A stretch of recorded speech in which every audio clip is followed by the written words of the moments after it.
everybody. Welcome to Linguistics After Dark Live. I'm Eli. And I'm Sarah.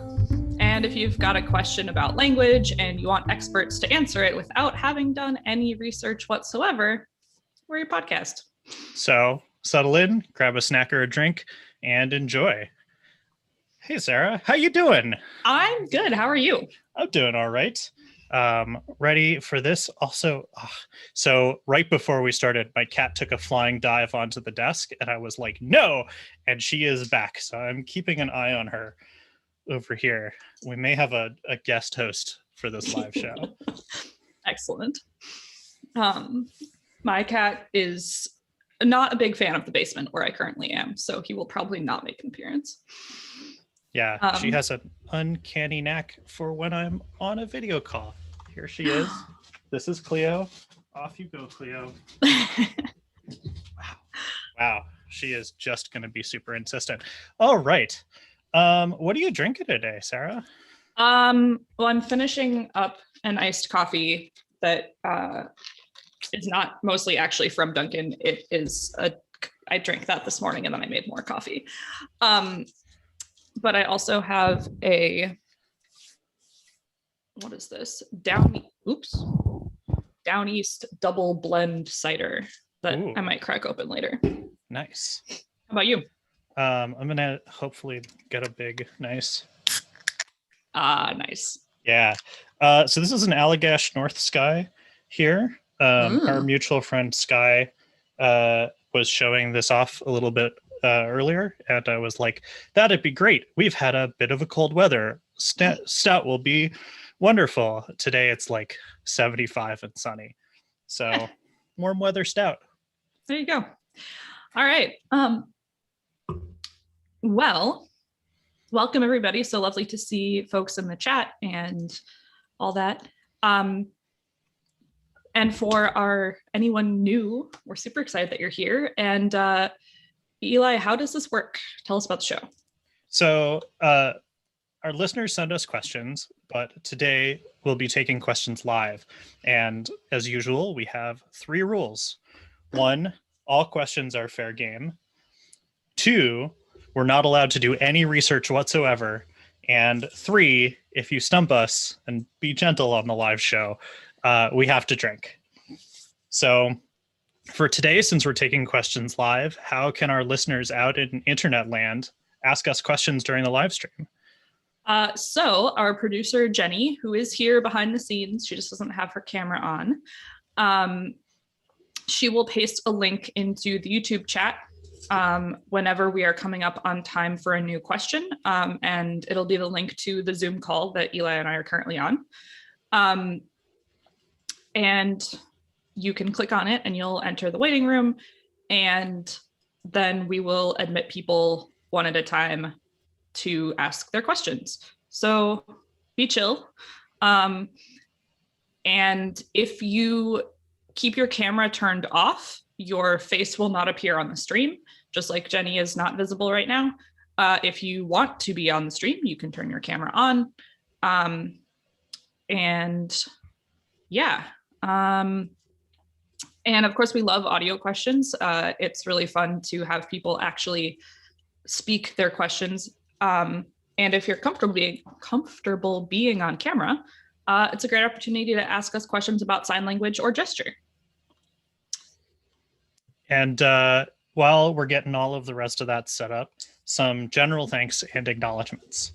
So we don't have a show notes recap because it's a live show, but we do want to thank our patrons who helped us with a live dry run a couple of weeks ago and gave us some wonderful feedback on how to make this as enjoyable as possible.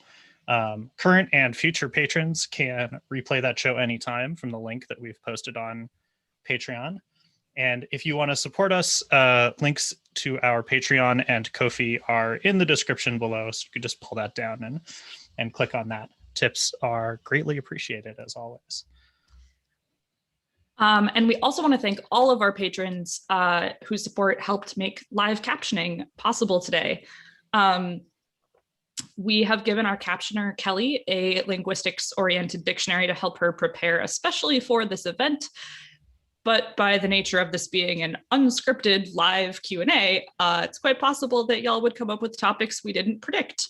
Or we might give examples using IPA or foreign words or something that would be not possible to transcribe. So if that's the case, we'll do our best to accommodate it in real time. And we will definitely post an edited transcript after the show and link it in the notes for anyone replaying, or it will also be available on our website. So super thank you to Kelly, our captioner, who is typing these words right now. And a reminder to us and to anybody who joins the Zoom to, when you ask your question, speak slowly, clearly, so that Kelly can keep up. All right. And finally, none of this would have happened without the efforts of Lauren Gaughan and Gretchen McCulloch and the rest of the Lingfest organizing committee. So extra special thanks to them. And having said all of that, actually, one other thing, use the hashtag Lingfest when you are talking about this event and any of the other events that you go to. I know Ling Field Notes, which is another podcast, is having their event right after this, so you could go check that out. And now, having said all of that, get your questions in the chat and or hop into the Zoom whenever Jenny posts the link. And Eli is going to present the language thing of the day. Yeah, so usually this is let's learn a language thing, but today I think we're going to do let's scream about a language thing. So today's language thing of the day is a game called Heaven's Vault. It is it is a video game by a studio called Inkle. And it is very linguistics focused. We are going to avoid spoilers. And that's tough because a big part of the game is translating an ancient language that you come across. So you play as an archaeologist who is traversing the world that she lives in, finding little bits of script here and there. And then a big part of the game is figuring out the history of the world and what has happened through translating these bits of script. So just straight up, I mean, hopefully at the end of this, you will be convinced to go buy and play this game. But we're not sponsored, although Inkle, if you want to get on the show, like get in touch. So Sarah and I have both played through this game. Sarah, you're like halfway through a second playthrough, right? Maybe like a third. It's not quite a sandbox game, but it is very self-directed. Like there's not a linear plot. And so it's very difficult to assess what percentage of the game I've played. It's called Heaven's Vault. I'll put the name in the chat, or Jenny can. Yeah. So one of the things that is really interesting as I was playing through the game that I was thinking about, and as I have talked to you, and we have a mutual friend named Dash who is streaming it right now as they go through the game. One of the things that keeps coming up is the sort of Watsonian Doyleist dichotomy of designing a language that you know is going to be part of a game that needs to be translated versus kind of just doing a whole conlang in and of itself. And so there is kind of a question, and I ran into this, Dash is running into this, I think you ran into this a little bit, where it's like, okay, how easy is the game designer going on us? Like, are the words, do we expect them to be in subject, verb, object? Do we expect them to have the same connotations as English?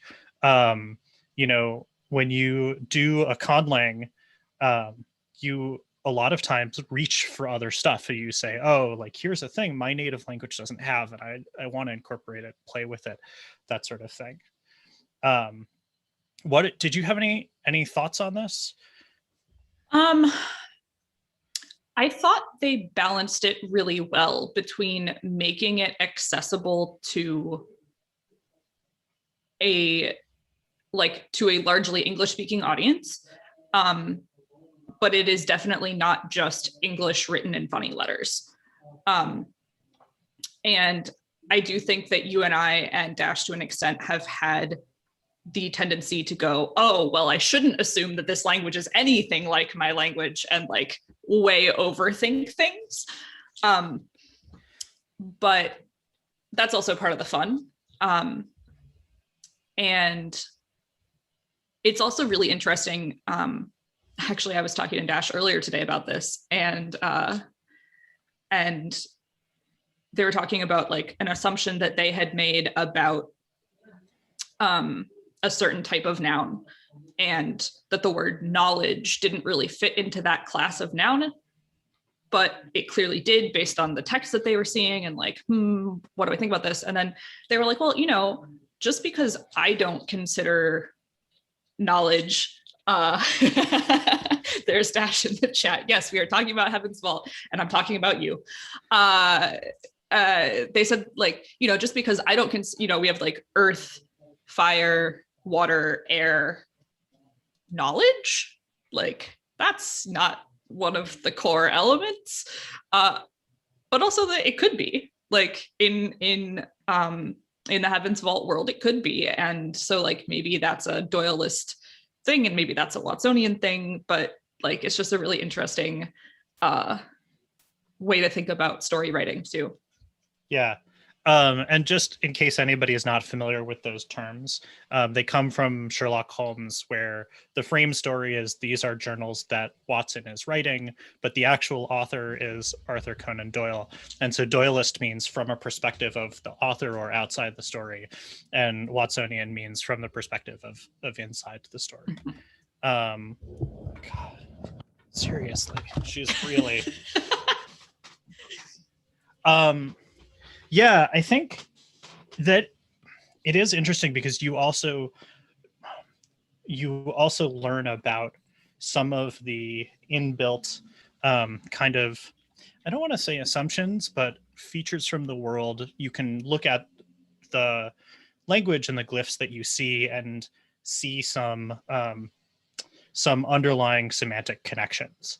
You know, I think it's a thing that happens with conlangs a lot, where you kind of get a lot more Sapir-Whorf effect than you get in normal languages, because you're thinking deeply about it and you're saying, oh, to this society, this aspect of a thing is deeply connected, or it's very close to this, or so on. And then you can kind of see that in some of the stuff. I think that's also particularly true for this language because the writing system is it's logographic. At least we think it is. We're pretty sure. We don't actually, in my second playthrough, I have gotten more evidence of what the language sounds like, but I do not have yet any like phonetic evidence tied to any written evidence such that I can say, okay, this makes this sound. And so we have assumed that it is logographic, but there are hints a little bit in the game where you can start to, and I have actually seen the developers say that they tried to put enough in there that you could work it out. So actually my second playthrough is going to be actually kind of focused on trying to figure that out. The sounds? Yeah, trying to figure out I didn't know they said that. Yeah, I want to do that too. But yeah, and it's really interesting too, because as with a lot of logographs and a lot of signs in sign languages, there's a level of iconicity that's there, but that doesn't mean it's immediately transparent the second you see the thing. Yeah. And there's a lot of polysemous stuff that happens as well. So let's see. Can I say this? I think I'm going to say this. You go through the playthrough, you get pretty familiar with the language and the various glyphs and so on. And at the very end, not as part of the plot of the game, but in in the credits, basically, they give you they give you a sentence. You've never seen it before. And by that point, you have enough knowledge, especially if you really like went around and looked at every inscription that you could and really tried to translate everything. You have enough knowledge to look at that and translate it, even though it's none of the words are anything that you have seen before. And that is really, I mean, you might have a couple function words that you've seen before or something like that, but that is, it's just really cool. It is very cool. I do think one of the things that is interesting to think about is that the language is necessarily constrained, though, because if you are playing it within the bounds of a game, you can only really expect somebody to remember or think about, I don't know, probably 50 or maybe 100. I don't know, how many glyphs would you say you got eventually? 50 sounds maybe right, but I've also since discovered more on my second play. And it helps because they give you, like, every time you come across a new word, they go, hey, this looks like these other words you might have seen. And it automatically like records on the pause menu or one of the pause menus every inscription you've ever seen. So you can go back and look at all of them when you want to. So it's very player friendly for the most part. And I will say the other cool thing that I really enjoy is that when you do a second playthrough, it gives you the option of starting over from scratch, or the character forgets everything she knows, but the player gets to keep their knowledge of the language and the vocabulary, and they like correspondingly increase the difficulty of all of the inscriptions that you come across, or most of them. And I heard someone else say that it was like designed to be played up to like 6 or 7 times to get all of the information and all of the possible plot and language things. So it's like, it's very well thought out, I think. Yeah, this is actually a thing that Inkle Studios in particular does, is they have a piece of software called Ink, which they have written and open sourced. So it's out there, which allows you to write. They first started it with a text-based narrative, but it allows you to write the narrative in such a way that there are branching paths built within it. And so you will, even though I expect that the larger plot of the game stays, the major plot points stay pretty similar, even you and I in our first playthroughs, I think even though we chose similar things, we actually ended up with a bunch of differences between them. So Renee is asking whether it's a multiplayer game or a solitaire one. It is a single player game. So yeah, go play this game. It's really cool. It is super fun. I'm going to add one last thing, which was Eli played this before I did. And as I was playing, I was like texting him random thoughts I had. And at one point I said, wow, this one character is a super irritating co-pilot. And Eli was like, I never traveled with that character. What are you talking about? And I was like, oh, okay.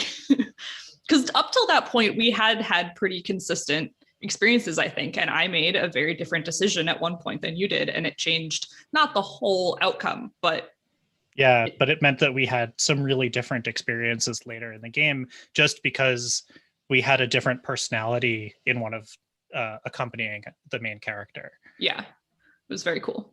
Yeah.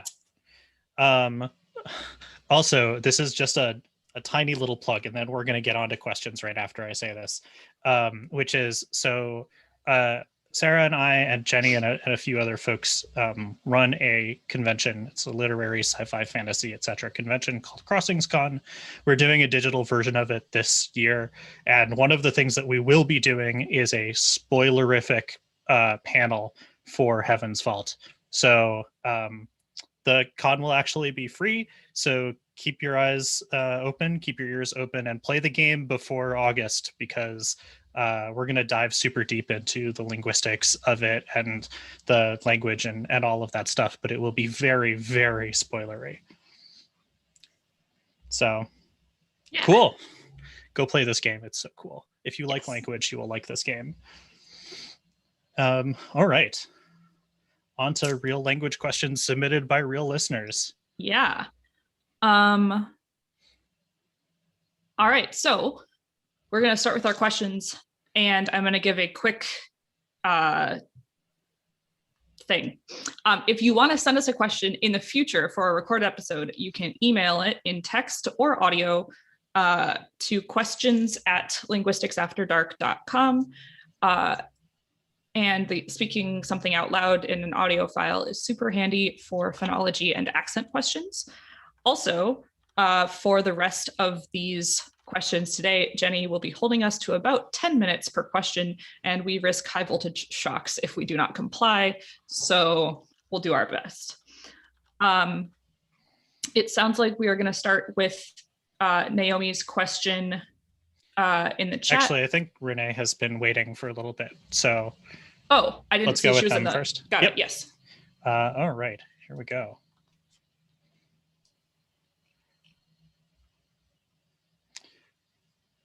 Caller number 1, you're on the line. Hey, so how's it going? What's your question?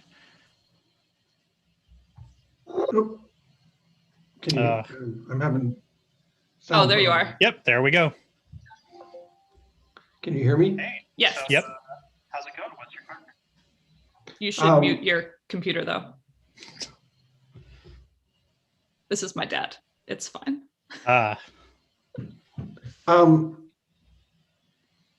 There's a terrible delay and an echo. Go on to somebody else, and I'll chat my question. Okay. Oh, all right. In that case, I think we will go on to Naomi's question.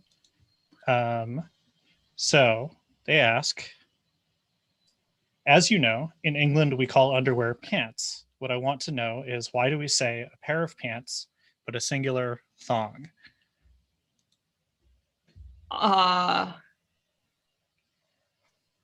That is an excellent question. So I actually know the answer to this. Oh, go right ahead. Yeah. So the thing is that pants used to be 2 separate legs, and you would lace them together. They were not one single garment, and they eventually fused, or the lacing got too much, or whatever fashion is, as you know, whatever it wants to do. And now we have one garment, which we refer to still as a pair of pants. And language sometimes just fossilizes like that. You know, you get a pair of scissors is another one of these things. And what was the one we were talking about? Was somebody had brought up in a separate discussion, nationals, or as for national championships. And so sometimes you just it just be like that. Yeah, like sometimes stuff gets lexicalized as a plural, and there's kind of there's no logic to it. It just is. But the etymological reason is because we used to have 2 pants. Fair enough. I actually don't know how that and I guess that's the same for trousers. I don't know how that relates to, I mean, my guess is that the underwear version of it is that, you know, underwear used to be longer, and it probably was the same kind of garment, and the word is just the same now if you're talking about briefs or whatever. And I see Marie in the chat said, I guess the follow-up question is, why are pants underwear in the UK but full-length outer garment in the US? And my hypothesis on both of what Eli just said and Marie just said is that in fact the UK word is a shortening of underpants, which is another term people in the US use sometimes for that undergarment. And I don't know if that's true. I am guessing, not doing any research. Yeah, it's either that or I think it probably split to, where you had pants and then trousers that go on top of it, or then you had pants and then underwear that goes. underwear. Yeah, that's true. One or the other. Cool. Well, we have James on the line. Okay. So let's get a question from them. We'll admit them to the thing. Hi, James. Hello. Oh, Zoom is apparently just not our friend today. James, you are. So there we go. How do you rhyme in sign languages? Or can you? Yes, that is an excellent question. Thank you.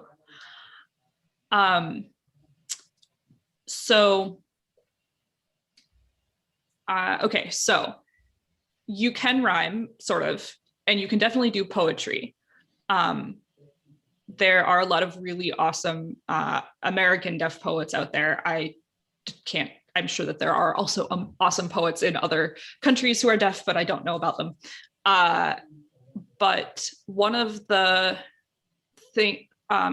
and I should also clarify, I am not an ASL poet, and I haven't been super active in that community in several years, so my knowledge might be out of date. But some of the things that are really popular to do are to use elements of signed words in repetitive ways, in a similar way to how you would rhyme spoken words. So when we think about spoken words and poetry, we think about rhythm, and we think about how many syllables a word has, and we think about the ending sound. Some types of oral poetry, you think about the beginning sound, like alliteration, things like that. And so instead of sounds and syllables in sign language, you would look at, things like hand shape or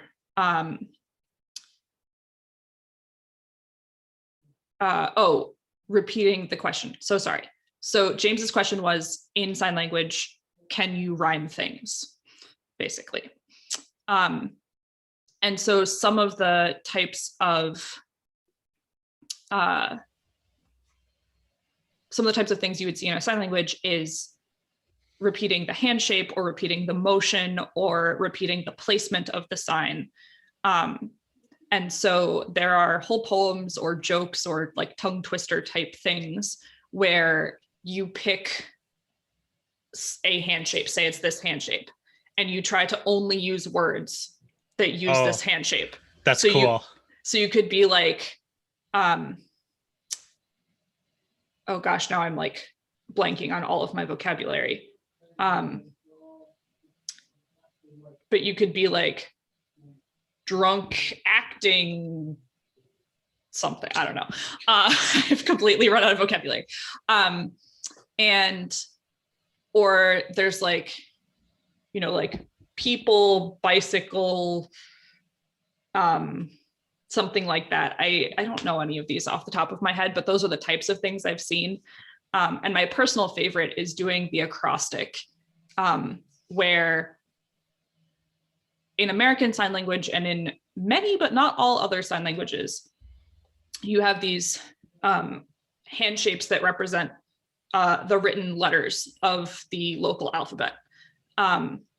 And they also like double as just hand shapes that, because you have to put your hand in some kind of shape to make a sign. So like for bicycle, this is just like literally representing the pedals. For the word people, you're using the letter P, and you're using the motion is no longer emblematic of anything, but the P represents people. And so you can take a hand shape like this and spell something out. And the the only poem that I remember of that style. I don't remember all of it, and I don't remember the name of the poet, so I don't want to get it wrong. But basically what they did was they spelled out the words DEAF, deaf, and then CANT, can't.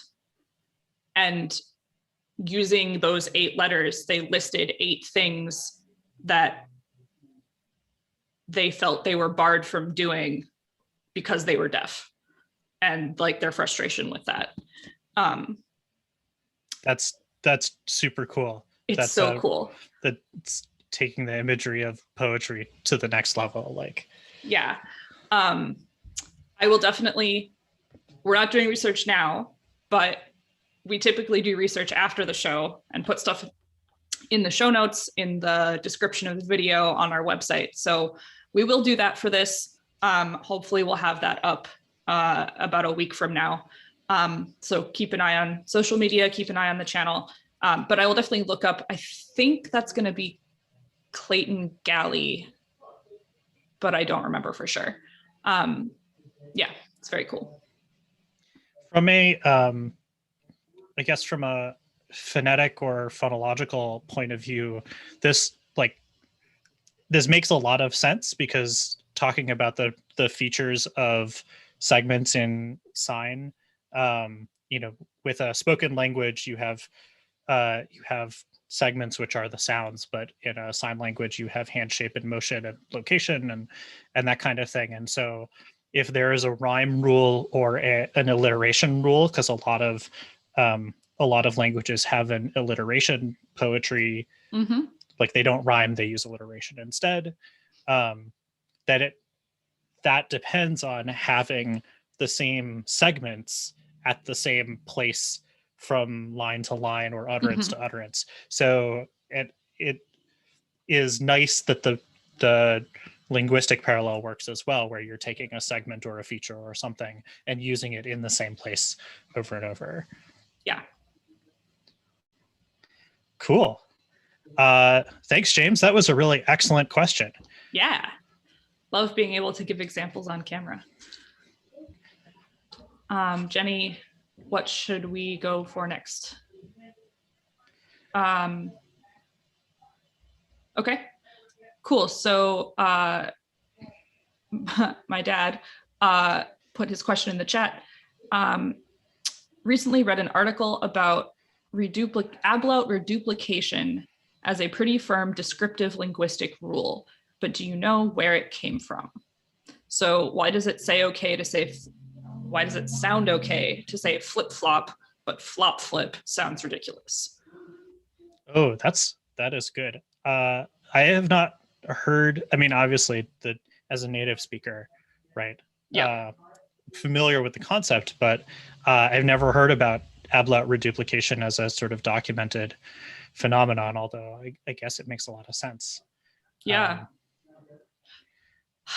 I would say, from a completely off the top of my head guess, so if you think about like flip flop, sing song, what are some other examples? I want to see if my theory holds up. Oh, this is the thing that I think we are thinking of the same thing, which is that I guess it would be a front back thing, right? Either front back or high low. Or high low. Because I guess you'd have oo and you'd have ea. And yep. I don't know that, but flip flop will go front to back. Jenny says tick tock, ding dong, bebop. It's not quite the same thing. Yeah, but I mean it's close enough, I think. Yeah. So yeah, I'm gonna go with front back, like where the vowels are pronounced in your mouth. I and E and eh are at the front, and O and splish splash. Splish splash is good because it's got an A in it. Yes. We haven't had one of those yet. And ash is at the front, not the back. So I'm revising tick tack. Yep, high low. That's what it is. It's a high low thing. I wonder if it's just that is, I don't know. It's dangerous to make physiological arguments about why a thing is the way that it is. I don't think it's physiological. I think it has to do with the phonology and the prosody of English. So what I would want to know before I made any further claims is in other languages where you have that type of reduplication, does it follow the same pattern? Does it follow a different consistent pattern? Or is it inconsistent because that language doesn't have that sort of restrictive prosody? So there's knick-knack, and we've also got tic-tac in the chat, which is interesting because you get tic-tac-toe. And that, I mean, I guess you could do tic-tac-toe. There is a way in which it continues to go. Tic-tac-toe. Yeah, you're envisioning the shopping cart, the vowel shopping cart. But also toe is like a little different, or like eeny, meeny, miny, mo. Eeny, meeny, miny. Oh, miny is a diphthong. Right, but eeny, meeny, miny is still at the back, but still upish, mo. Yeah. That is really interesting. I would, Avery says Lingthusiasm confirms this is common to a number of languages. Awesome. So that's cool. Yeah. Sweet. Yeah. So Jenny has put in our chat that she's trying to think of non-onomatopoeia examples. I would be really surprised to find one in English because we don't really use reduplication as a grammatical mechanism. Yeah. Outside of onomatopoeia. That's true. And even flip-flop in the original question is derived from the sound that the shoe makes. Yeah. It's lexicalized at the point when it's a name for a shoe. You're not actively doing the reduplication. Right. How about bing, bang, boom is another one of these. Bing, bang, boom. So it sounds like maybe the tendency in English, at least, is to go high at the front, low at the front, high at the back, low at the back, if you have more than two. Because that would account for bing, bang, boom, and tic-tac-toe. Yeah. Cool. Yeah, I never thought about that. For folks who are kind of wondering when we're talking about high or low, front or back, all of your vowels basically there's no obstruction in your airway. Why am I talking about this? You're the phonetics person. That's true. And actually, because we have the technology, I'm going to share my screen with the vowel shopping cart, as you said. While you're doing it, that your dad has also reminded us that there are reduplicative stuff like hocus pocus, that sort of thing. Yeah. Where is there a consonant equivalent? And I do not know. I would need more examples of words like that to determine any kind of pattern, I think. And that's different than schmo reduplication, which I think that's a different mechanism. Yep. So. That next question is good. But first, let me get this picture up here. Open in new window. Zoom in. Let me zoom in. Why are you terrible? Oh, because you're a Pinterest. Okay. No shade to Pinterest. They're just difficult. All right. I'm gonna share. Little shade to Pinterest. A little shade to Pinterest. Let me try to share my screen.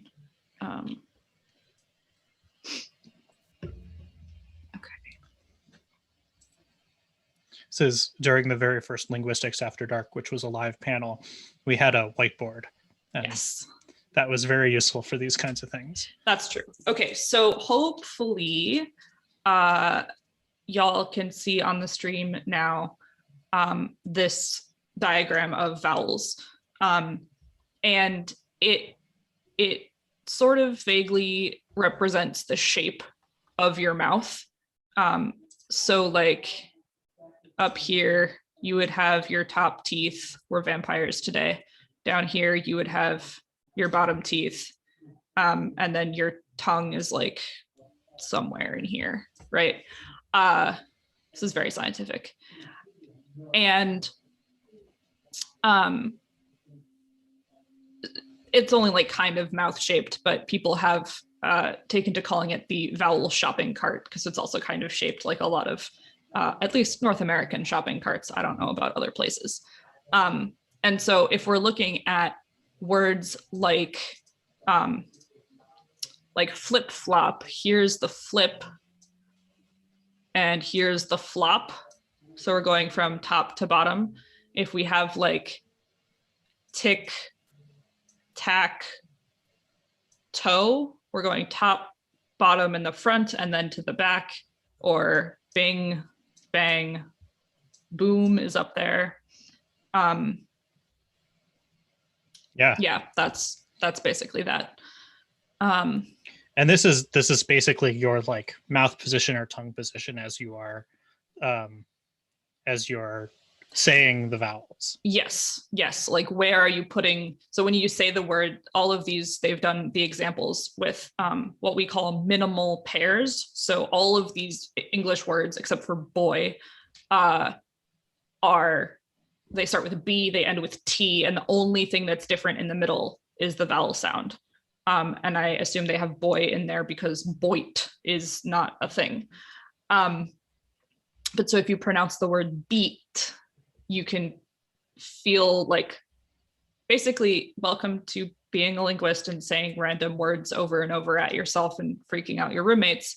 But if you pronounce all of these and kind of try to feel where your tongue is, then you will start to understand what this is getting at. Be aware of the tongue in your mouth. Now you are. All right, I'm gonna close this. So minimal pairs, by the way, is a really good way if you're trying to determine whether something is one way or another. You know, it's the scientific method. Control everything else except the thing that you're trying to change. Exactly. Jenny is threatening the high voltage shock device, so I think we need to move on to the next one. Yes. So we have Emma waiting on the Zoom. So I'm gonna bring them in now. Cool.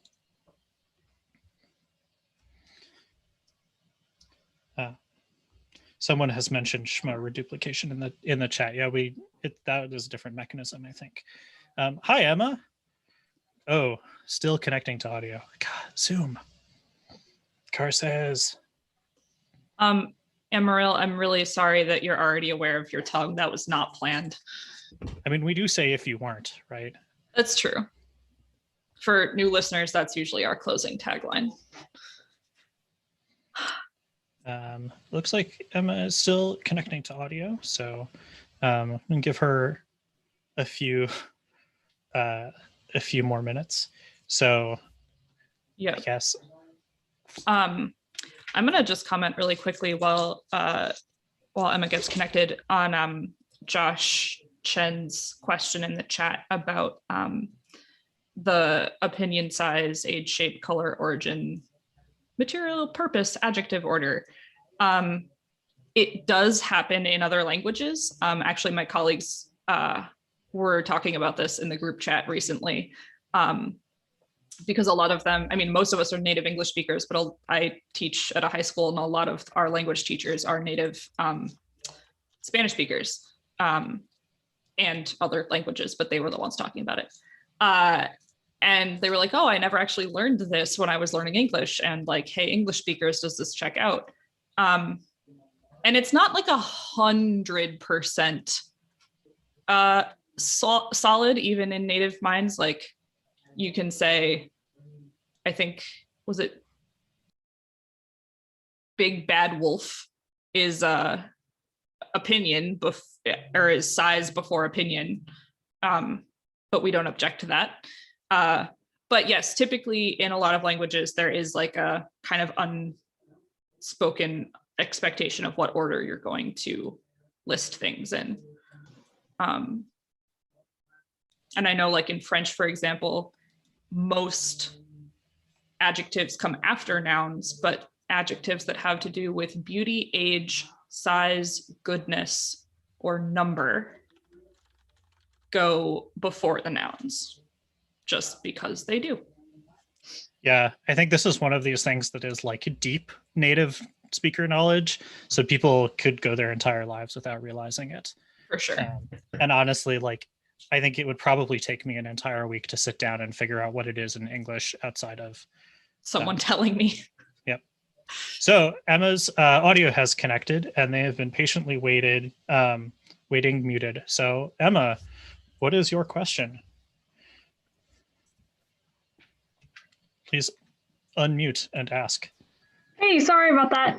My question was just about, I like learning about different language families, but I often notice that there's kind of a debate about whether languages should be classified as the same family and how closely related they are. And I was just wondering if you could talk a little bit about, like, what are the dangers of grouping languages together and what do we learn from language families? Thanks. This is a really great question. Have you had some experience with particular language families that you think are controversial or something like that? Sometimes, like, I think in like Central Asia or the Middle East, sometimes I've seen that there's debates about how closely languages are related. So that's an interesting area. Definitely. Cool. Do you want me to jump or? Sure, if you have a thought, go for it. Sure. So I think that it is interesting because it's a confluence of a number of different things, which is that languages do not have distinct edges, really, and that often the designation of what is a language versus a dialect or what are two separate languages can be political or have to do with identity more than any kind of scientific differentiation of like, this, we can tell this is a different language than this because of that. So that is part of like just putting labels to languages in a tree to start with is like really tough. Like how deep are you going to go? How much are you going to differentiate? In particular, in Central Asia and in particular in China, there's also a very deep political aspect to this with, talking about a lot of people talk about dialects of Chinese, and that is, I mean, ask 3 linguists what the difference between a dialect and a language is, and you'll get 18 different answers. But there are clearly some cases with the things that get grouped underneath Chinese where they are sometimes not related, sometimes distantly related, sometimes. And Victor Mayer, who writes a lot on this at the excellent blog Language Log, which if you are subscribed to this podcast, you should be reading Language Log, calls them topolects to assign them to places without trying to do any kind of relationship granting. There's also a bit of a weird historical dimension here where, especially like in the 1800s, you had lots of people trying to connect like Japanese to Hebrew, or like saying that Aramaic is the oldest language that's in the Bible, and so it's the language. So if we want our country's language to be better than everybody else's, then let's connect it directly to Aramaic or that kind of thing. And so there's just like the whole idea of what is in what language family. And then also, if you have a language that is an isolate, so it has no known close relatives, like those are really prone to being put in families with other isolates. Like Basque ends up in a bunch of different things. Elizabeth in the chat has said a language is a dialect with an army. I think I've heard is a dialect with an army and a navy. And that I used to think that was about like it's an overgrown dialect, but it actually refers to like the political thing where it's like, if you are a country that has an army and a navy and you are like, no, our language is Bosnian, not Serbian, Yeah. right? Then like that's who's going to tell you now. I've never seen Basque like categorized with any other isolate.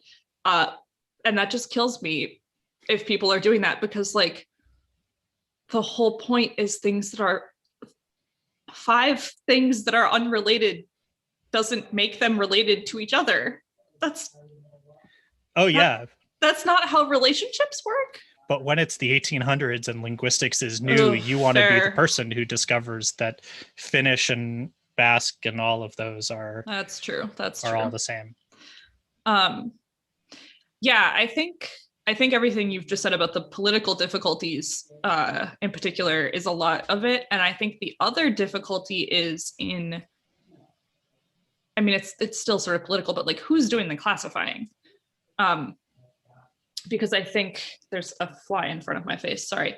I think that, you know, like you're saying, a lot of the people doing this originally were from like Western and Central Europe.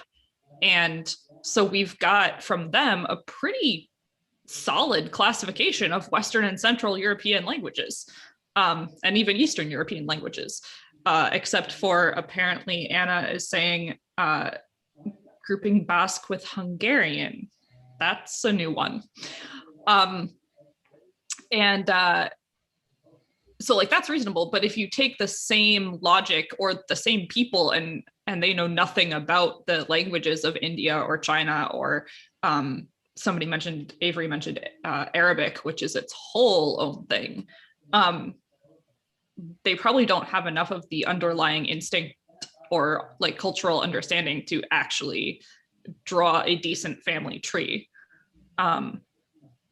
So I would imagine that's a big part of it too. Yeah, I mean, like it is worth saying there are useful ways to categorize languages into language families, and for that to show you interesting connections and so on, and also to kind of help to distinguish between these two languages are related versus these two languages coexisted in the same place for a while and so have a lot of borrowing overlap. Yeah. I'm a Latin teacher, and one of my students the other day was actually like, wait, if English isn't a Romance language, why do we have so many Latinate words in our language? And I was like, well, a lot of reasons, but you know, let us go back to 1066. Literally what I said. Right? The French came in, they were like, ha ha ha, we speak French, and all the English people were like, we want to be cool, we'll speak French. And then there was like the Renaissance and people doing science and people deciding to do all their science in Latin, so we have all these scientific words that sound like Latin. And so English has coexisted with all of these Romance languages and borrowed in a ton of stuff. Still doesn't make us descended from Latin. So I'm going to take a small tangent here, even though I know that Jenny is readying the electric shock button. Yes. So my partner Sonia and I have a friend whose name is Morgan, and she has recently very graciously let us beta read a novel that she has written. And it's a really excellent novel. I really hope that it gets bought and published because I would like a lot of other people to read it. But we were giving her feedback after reading it and so on. And one of the things in the novel is a series of, there are magic users in the novel, and they have words that they use to activate spells. And she had tried to make a differentiation between different communities of magic users as to which ones they were. So there is a group of German witches, there is a group of British witches, there are a few other things in there. And we took some time talking about what are the words that she chose to do that, right? Where I had sort of said, like, it kind of sounds like you're doing the, vaguely Latin, vaguely Greek thing. And she had sort of said, well, actually, I wanted to make a differentiation between what is being said by the German witches, what's being said by the English witches. And we kind of talked about what identity do these witches want to claim, and especially on the English side, because you have a modern English thing, which is very French and Latinate, because of William of Normandy and all of that stuff. Before that, you have English, but it is very like Danish. Danish overlap, because that is where those tribes came from, and it is very, and they traded with the Danes a lot and so on. And before that, you've got Welsh and related Gaelic languages and so on. So it's a question of, if they want to establish themselves or claim the identity of being from the British Isles, which time period is important to them? So that's a tangent, and we're at 10 minutes. Since we're, by the way, we're keeping ourselves to a time limit because we're live, and I don't get to go back and edit all of our tangents out. So Yes. We have somebody in the waiting room. So All right. So Stephanie.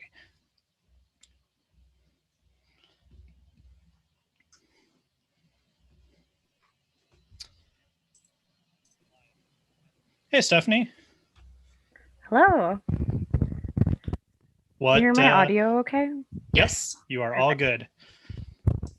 So the question I had was something that actually just happened to me earlier today, where I was thinking about trying to spell handkerchief, and I was struggling to realize that there was two letters that I didn't realize were actually part of the spelling. And I was wondering if you can talk about silent letters and why it seems English has so many. Sure. Out of curiosity, what were the two letters you didn't realize were in there? I didn't realize the K was in there. Like when I was trying to spell it, I thought it was a C.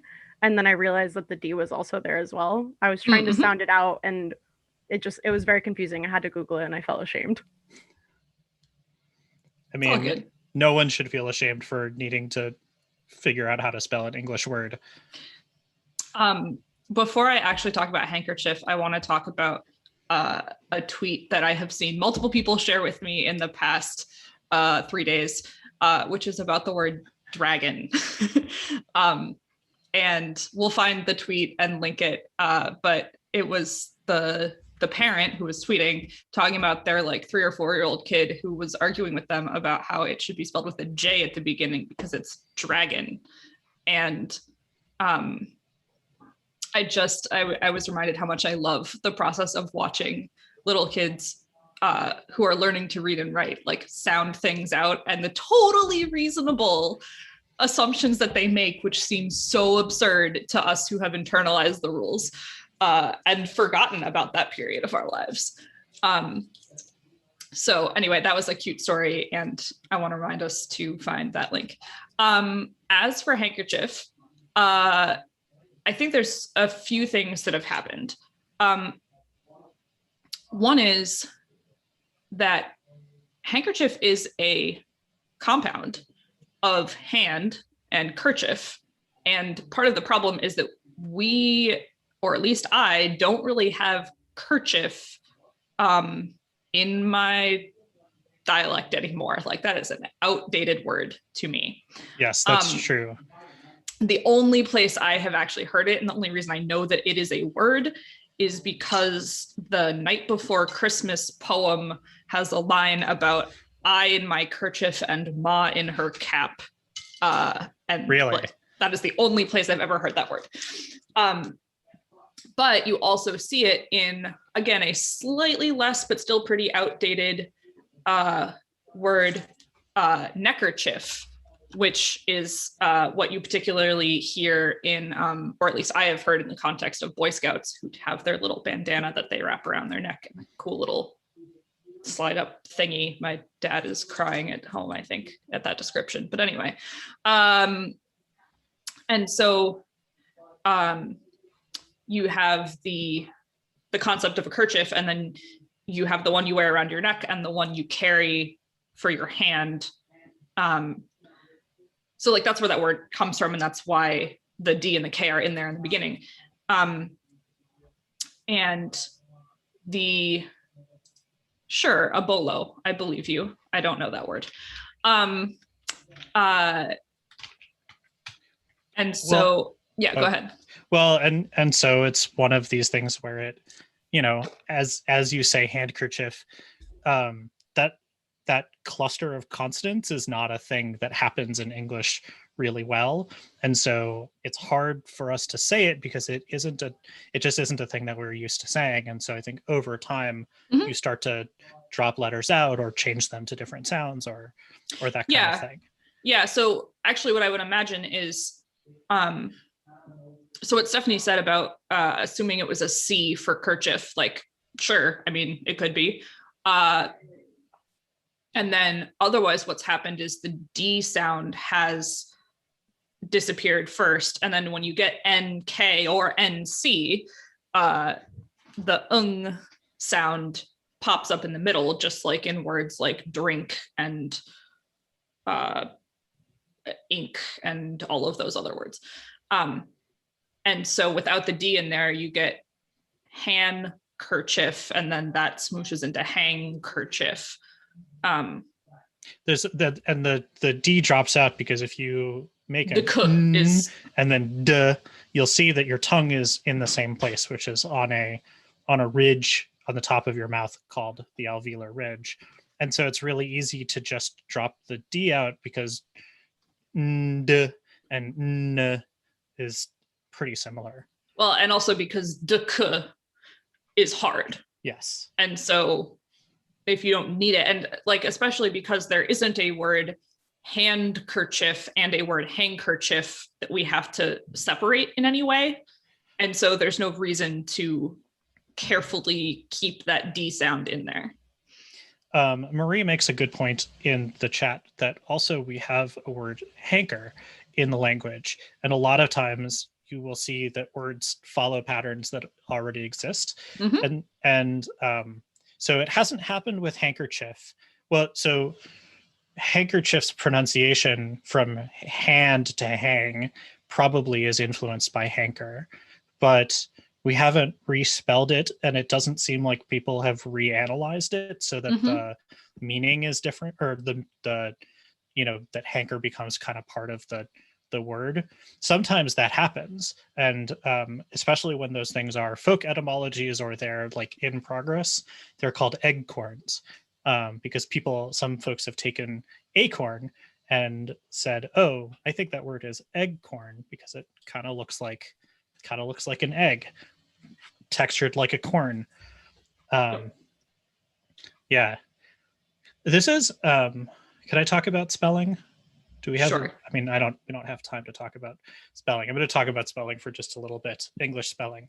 People like to rag on English spelling, and I think English spelling is great because it does a different thing than most other languages, or most other languages spelling does. So a lot of languages, especially those with alphabets and abugidas and so on and so forth, they use the spelling to tell you how to pronounce the word. And English does not do that. We are taught that it does that, but actually what English spelling does is it teaches us the etymology of the word and where the word comes from. So you can look at words that are spelled similarly and they're pronounced differently because they are from different either times or source languages or that kind of thing. And in handkerchief, for example, you can very clearly see, especially if you know the word kerchief in a different context, or if you know the word neckerchief, neckerchief, handkerchief, I don't know. You can really clearly say, oh, this is a kerchief, but it goes around your neck or it goes in your hand. It's for your hands or that kind of thing, even if the pronunciation is not the same. Yeah, and actually you got to something that I also thought of originally when we heard this question, which is the spelling.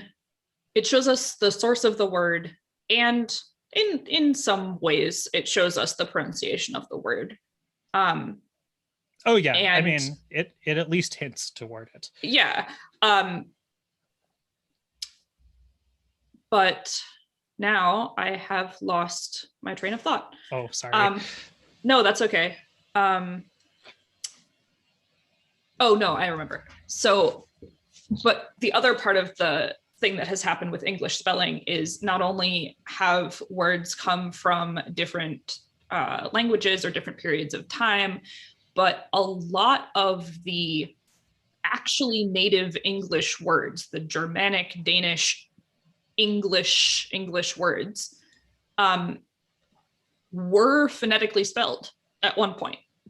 And then our pronunciation has drifted substantially since spelling was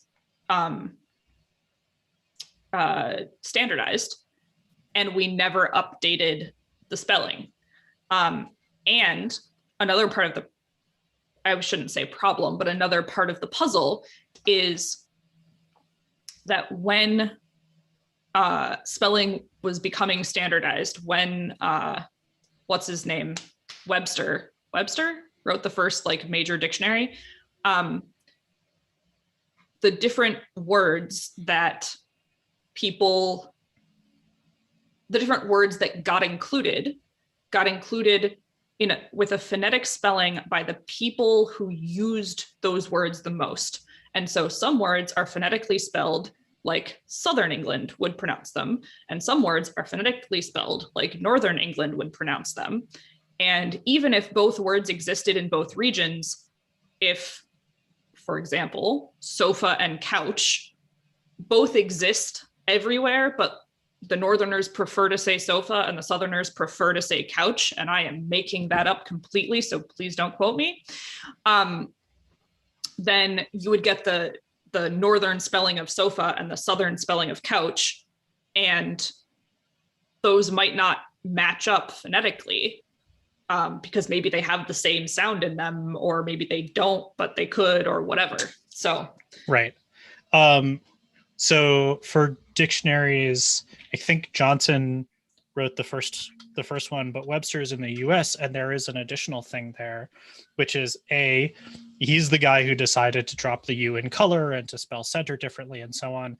And he also, I think, we don't do research, folks, that he also, I think, put the B back into debt. So debt has a B in it, and it does not come from debit or debitum. It is a native English word that was correctly that was originally spelled DET, sort of originally and etymologically, and people came along and said, oh, that sounds like a Latin word, and it must, the idiots must have spelled it phonetically, so we're going to put a B back in it, and it's not back in, it's not correct. Yeah. So there's also, so on the idea of choosing which words go in, the first person to bring the printing press to England, Stephanie just jumped out of the Zoom. Thank you, Stephanie. That was a really great question. Obviously, it has given us a lot of fodder. The first person, his first name was William, and I can't remember his last name, but he brought the printing press to England and had to decide which words to use because he was only going to print one book for distribution in the northern part of England and the southern part of England. And he did like a lot of kind of agonizing and research and stuff to try to figure out which he was going to choose. I don't know that he was doing it like for the good of all England kind, right? But he was really trying to like make the right choice, because he was like, once you have it in a book, people need to understand it. Yeah. Yeah. Marie also mentions the thing about the printing press, and Bex in the chat also talks about Johnson and Webster. Thank you, Bex, and also points out that the S in island was added like the B in debt. And you can like kind of see this if you go to Iceland, which in Icelandic is Island. And every time that I saw that, I would try to pronounce it island, because I've been I think there's some web between isle and island, and that isle is like ISLE, isle is from Isla, but Mhm. island is not. And it was ILAND. And then people were like, oh, this is an abbreviation of that, so we'll put the S in it. Yeah. Yeah. Okay, well, the electric shock has come and gone, but Yes, and we haven't even talked about till and until. no, another time. Do we have anyone in the waiting room? We do not have anyone in the waiting room. Okay. And I don't see any more questions in the chat. Well, Oh, good. I was going to say, I want to pick up Elijah's question here, which is related, but I'm going to call it a new question. Give us like 2 minutes on this. So in Russian, you're taught to use the etymology to deduce the spelling and use that as a guess. It usually works. Can you do that in English? I would say yes, if you are confident in the etymology of a thing. But like, I mean, for a good example would be anything that ends in ology, like etymology, is 99% likely going to come from Greek. And so you should assume that anything in a word that sounds like f would be spelled ph, because that's how we have chosen to spell Greek f sounds. That's a really good point. It's also one of the reasons why in spelling bees you can ask for the origin of the word. Mm-hmm. And conversely, you can learn some of these spelling patterns and use them to go backward to what is the likely etymology of the word. So if you see words that have th or ph in them that sound European, Latin-y, Greek-y, it's going to be Greek and not Latin, because Latin didn't have th and ph except in the words they stole from Greek. So likewise, if you have a V in a word, it's probably Latin and not Greek, because ancient Greek didn't have a V.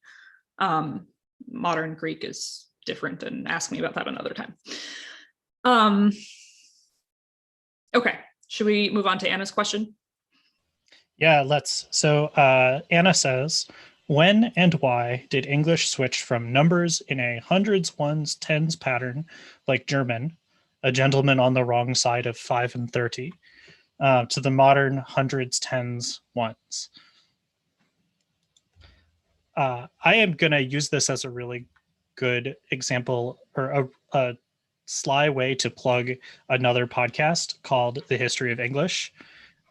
History of English is a fantastic podcast. It is 40-ish minute long episodes, and the guy who does them starts at the beginning of English and is slowly working his way through the time stream to talk about various things and words when they come into being and changes and so on. There are a couple of episodes that are specifically about numbers and units of measurement that are very interesting, talking about stuff like the long hundred, where 100 in English used to mean what we would say 120 now. And because it's based on a dozen and a gross, and 100 is, gross is a dozen times a dozen, but 100 it would have been 10 times a dozen, and a bunch of other really excellent stuff like that. That's why the English pound used to be 120 cents. Yep, based off the long hundred. English money words are like old British money words are so much. Yeah, but that's a different podcast. That is a different podcast. Also, I want to shout out Jenny, who put in the chat a different plug for the History of English podcast simultaneously.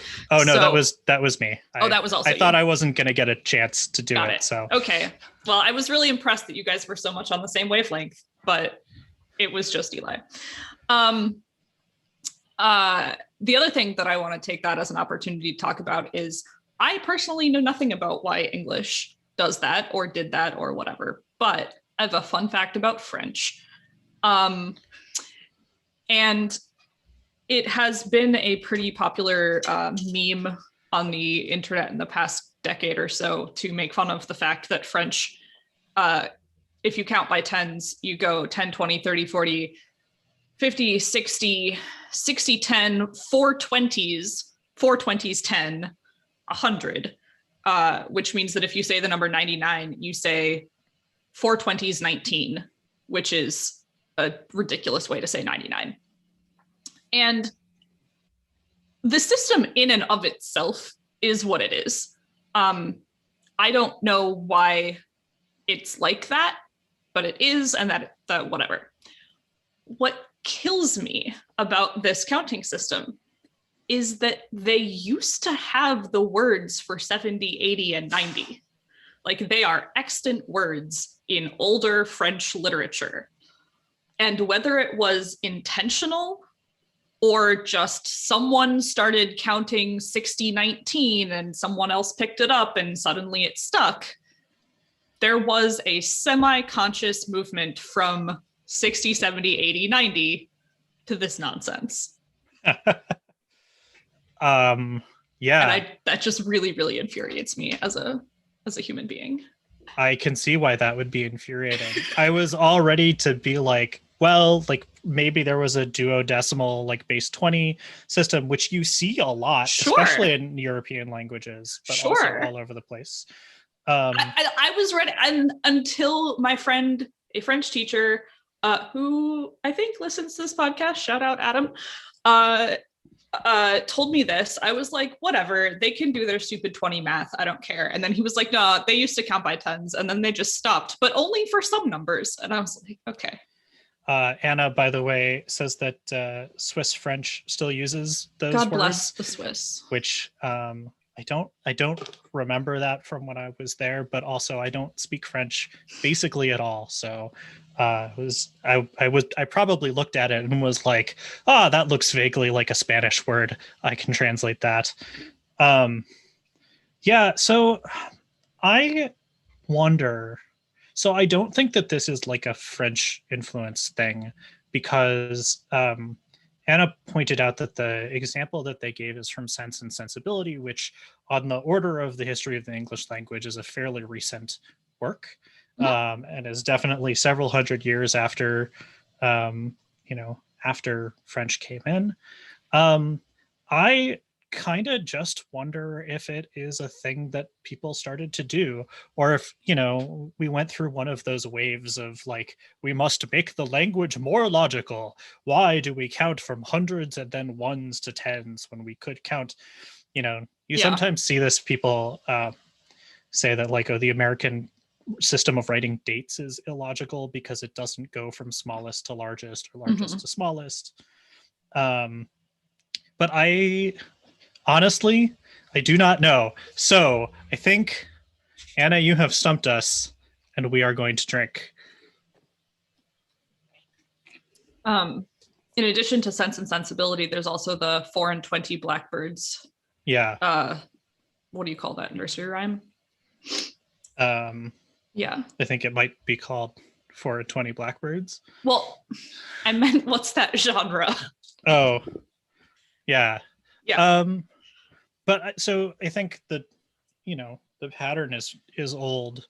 I think this also sort of might be related to like, we don't really count things in scores anymore. We don't count things in grosses. Jenny says it's also called Sing a Song of Sixpence, which is absolutely correct. True. So I kind of wonder if there's just a general numerical simplification that happened. Sometimes this happens when a group of lexical items becomes more relevant to a wider group of people. Yeah, actually, here's my other hypothesis, which someone feel free to fact check this, or I'll fact check myself later. But this podcast's motto: someone feel free to fact check this. Yes, exactly. like the point at which more people started becoming numerate and needing to do calculations, because it's, 4 and 20 blackbirds or the age of 5 and 30 is like a number, and it's a It's like a milepost, a specific number, a benchmark kind of number. Whereas if you're doing math and you're like, I have 24 blackbirds and 18 doves, trying to do that sort of calculation with the digits in a different order than you're saying them out loud would be confusing. Yeah, and it is still decomposable. So that's probably because I immediately thought like, okay, but then why did words like 11 or 18 not change to 10-1 or 10-8 or something? Yep. And I think because those are not really decomposable. Right. 18, the etymology is easy to see, but 11 and 12 are 1 left and 2 left, which I wonder how many. Well, our listeners probably actually already knew that, but we're all nerds here. So, but 5 and 20 is not a lexicalized phrase. It's, it is 3 words in a row. Exactly. That's three words in a trench coat masquerading as a number. So yeah, Amazing. excellent question. We do not know. Yeah. We just don't know. I'm gonna guess, and Jenny, correct me if I'm wrong, we have time for about 1 or maybe 2 more questions. Yeah, I don't think I see any in the chat, and we don't have anybody on. So if you have a question, put it in the chat or jump in the Zoom, and we'll take care of that. Jenny, will you repaste the Zoom link in case there's folks who have just joined us? Yeah, I really cannot recommend the History of English podcast enough. It's fantastic. The ones that I've really liked listening to are really great. The ones where I'm not super interested in the topic, I have fallen asleep to because the guy's voice is just so wonderful. That is the best. I think while we're waiting, do we want to do some podcast shout outs? Yeah. So my shout out is going to go on the subject of people whose voices I love. The podcast called On Clair, ENCLAIR, like the French phrase, is done by Dr. Claire Hardacre, whose name I cannot spell. And it is a forensic linguistics podcast.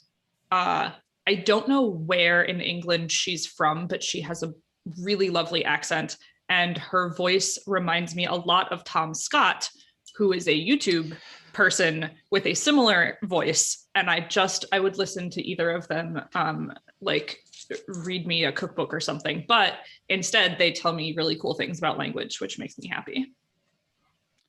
Yes. Also, Tom Scott, not a podcaster, but a YouTuber, and very, very relevant for anybody who's enjoying this podcast right now. Yes. Do you have any podcast shout outs, Eli? I have so many of them, but I think we have a couple of questions, so let's go for that. I've been putting podcast recs in here, but yeah. All right, so Elijah asked, and you're right, I saw that question earlier and totally spaced.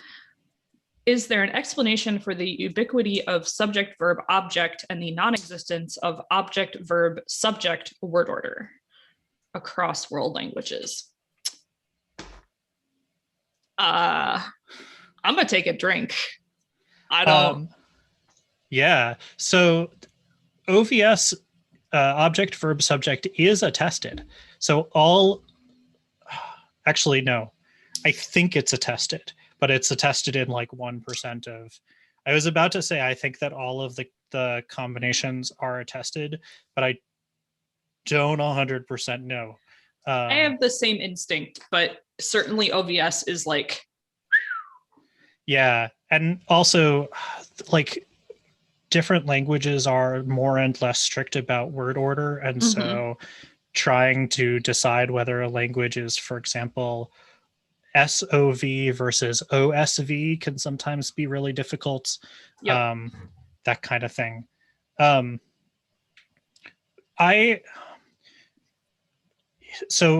think the thing that I would say is it probably has to do with movement on the syntactic tree, and it probably has to do with how far things have to move. Oh yeah, so Avery points out that that Klingon is OVS, which it is, and which Mark Okrand did specifically because it was such a low attested. That's amazing thing. Also, Apalai and Hikaryana, which apologies to both our captioner and anyone who's a speaker of that language. But hey, that's really exciting that there are two non-Klingon languages in that family. But I don't know. I have, again, a hypothesis that I am backing up with zero actual evidence. Feel free to either fact check me or use this as a research topic. Somebody who needs to write a paper, free paper topic for you. There is also a tendency in some languages to be much less strict about the syntactic order of words like this, and much more strict on what is called topic comment. Yes. Yeah. Where whether it is the, as I would say to my students, the subject typically is the doer of the action. So if I say, I bought a car the other day, the car is the topic of the sentence. It's the thing that the sentence is actually about. But grammatically, the subject is me because I'm the one who did the buying. And so in English, it's really, really weird, even though the car is the topic, it would be very unusual to be like, a car I bought the other day, or a car, I bought one the other day. In standard English, anyway. Yes, I cannot speak to all of the Englishes. But yes, that would be unusual in most dialects of English, I think. In ASL, for example, it is perhaps not obligatory, but very, very, very frequent that you would say, a new car, I bought one yesterday. And actually, you wouldn't even say the word one. That's just how it sounds in English. So a new car, I bought yesterday. Or a new car yesterday, I bought. And so you still tend to have in ASL the subject before verb pattern, but whether you put the subject or the object first depends strongly on which one you actually care about. And so my assumption is that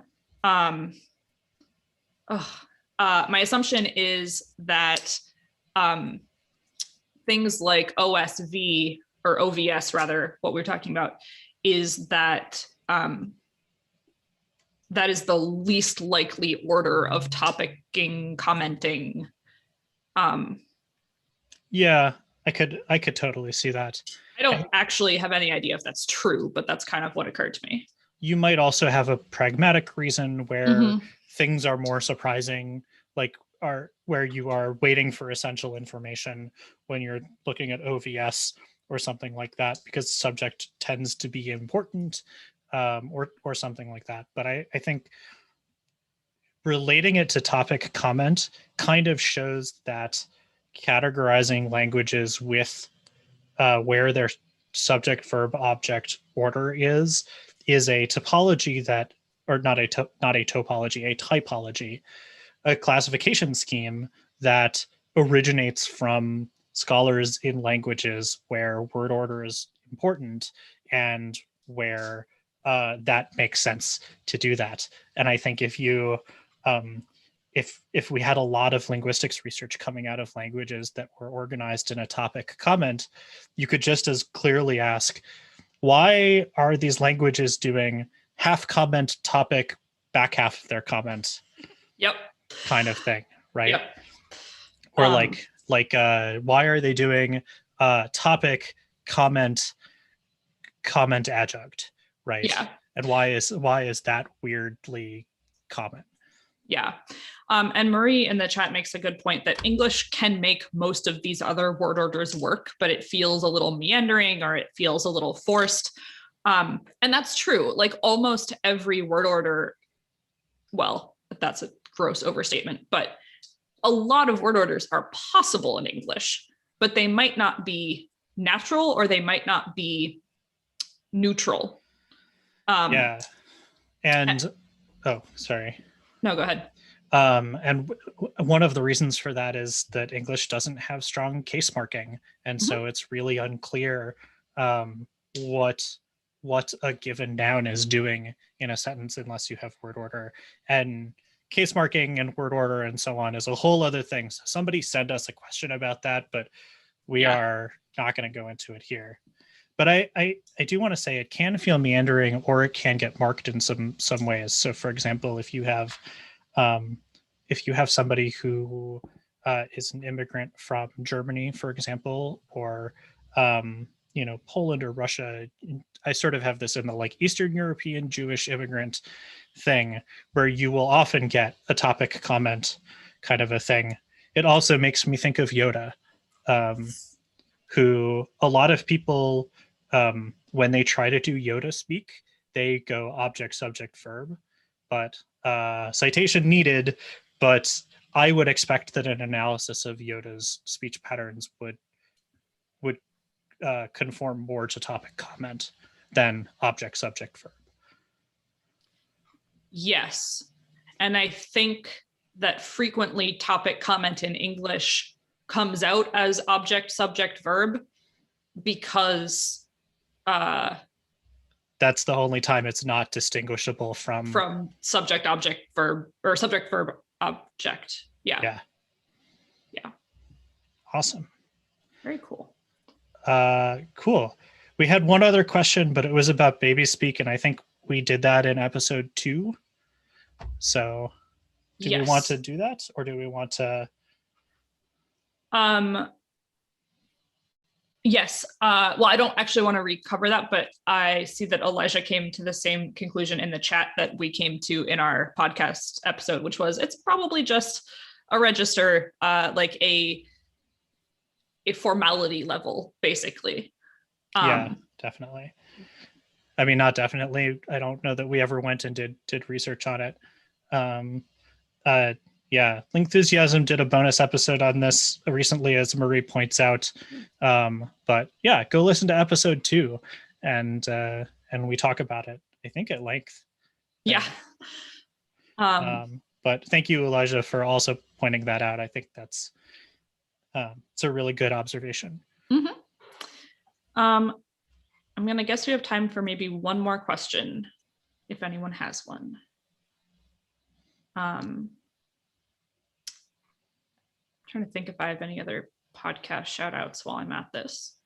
Well, so we had some YouTube stuff. Tom Scott is really great. He is a linguist. He does videos about a lot of different things, but he has done a series that are very called The Language Files. Some of them he's collaborated with Gretchen McCulloch on, and they are very accessible linguistics videos. There's also Crash Course Linguistics, which is a really excellent tour through linguistics and worth watching. Yeah. There's also a channel I'm putting in the chat. No, I'm not. That's a terrible link. Let's try that again. There's a channel I'm putting in the chat called Native Lang, no E on native. And they do a lot of really cool stuff. And I really like the narrator. So we've got one last question. I think we can make this our last question. Yes. From Bex, which is, if you made a conlang, what is the feature, sound, or word that it would absolutely contain? That is such a good question. Jenny, if you want to answer this too, you can either put it in the chat or find your microphone or whatever, or not. And word diagnostics, nice. Okay, a conlang, what would I put in it for sure? I don't know that I have a ready answer to this. Yeah, I'm trying to think. Actually, I think I know. I want it to have, and this is like kind of a double answer, but I want to have inclusive and exclusive we or us, so that I can say like, we went out to dinner, meeting me and my husband, even if I'm talking to Eli, or I can be like talking to Eli and be like, we did a really cool podcast. But I also want third person pronoun flexibility. So like Latin does a thing where very commonly, if you have two people or two groups, you'll just refer to one of them as this guy and one of them as that guy, or these people and those people, and using the actual words he, she, it, or they is super unusual. You tend to just, if you're using pronouns at all, you use this one and that one, which is so much clearer than the English, like she was talking to her about her cat kind of situation. So those are the two. I just want clearer pronouns.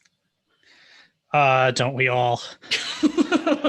Yeah, that's really cool. It makes me think a little bit of Japanese. Doesn't do exactly the same thing, but it is tough to use third person well, it is unusual to use third person pronouns normally in Japanese, but the groups of people thing made me think of they have a suffix tachi, which you can attach to a word, and it just basically means that person, or sometimes thing, and like the people around or associated with them.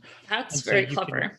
You can get like a group of people just by like designating a person and then being like, and the people that are associated with them. So if I say like Eli Tachi, that's like Eli and company.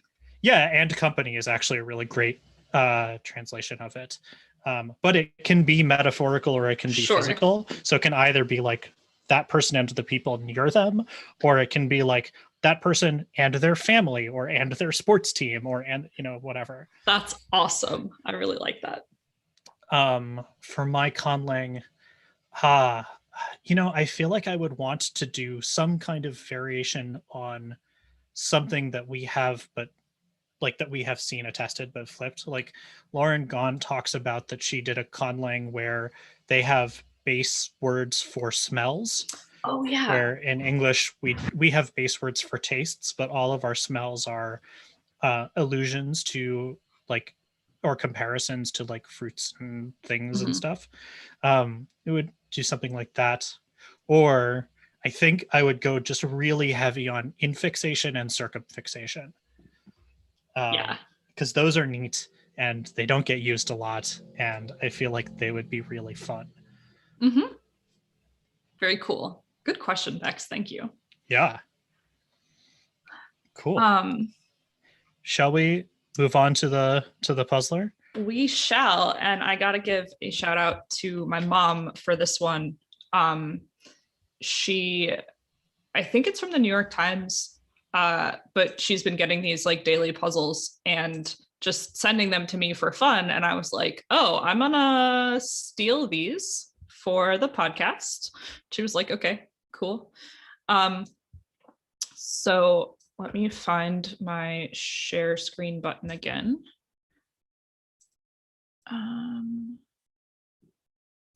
There we go. So this is a visual puzzler. And the way that we're going to do this is we're going to take a minute or two for everyone just to look at it and try to figure out, this is a phrase, a common phrase or an idiomatic phrase in English. I will give a couple other hints after people have had a minute to think. We should also say, if we have any viewers who are not familiar with American geography, Yep. the state on the right is Nevada, Yes. or possibly Nevada, depending on where you're from. But I believe if you're from there, it's Nevada. Yes. Um, And I Yeah. also haven't seen this, so I am playing along with all of you at home. yes, and for anyone who is listening but not actually able to see the screen, the puzzle is a green square, a white plus sign, and a white shape of Nevada. So this is a common English idiomatic phrase. I'll give you a moment to think. This is tough. I do not know off the top of my head what this would be.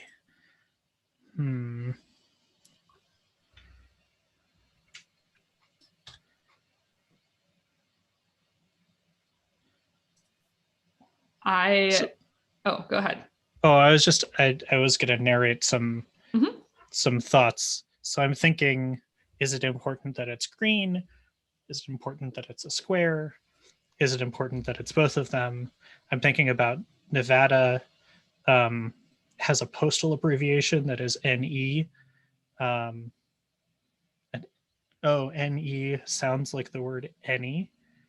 That could be a thing. I'm gonna not give you a hint, but just tell you that that's not the postal abbreviation of Nevada. Oh, is it not? Oh, wait, what is? NE is Nebraska. Is it Nebraska? Oh, great. Well, there goes that. Was NV? Is it NV? It is NV. Okay. Well, all right, got it. I was gonna say I got very stuck on this, and the hint that helped me with it was to think of the postal abbreviation.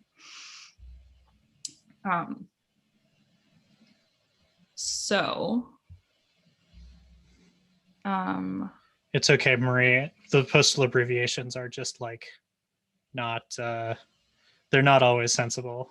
Nah. And yeah, if you have it, well, I was gonna say don't put it in the chat, but we had a couple of people who put it in. Yep. All right. So yes, it is green with NV. And this one is just the color green, the width for the plus sign, and the state NV. It's a good puzzle. I like that one. Yeah.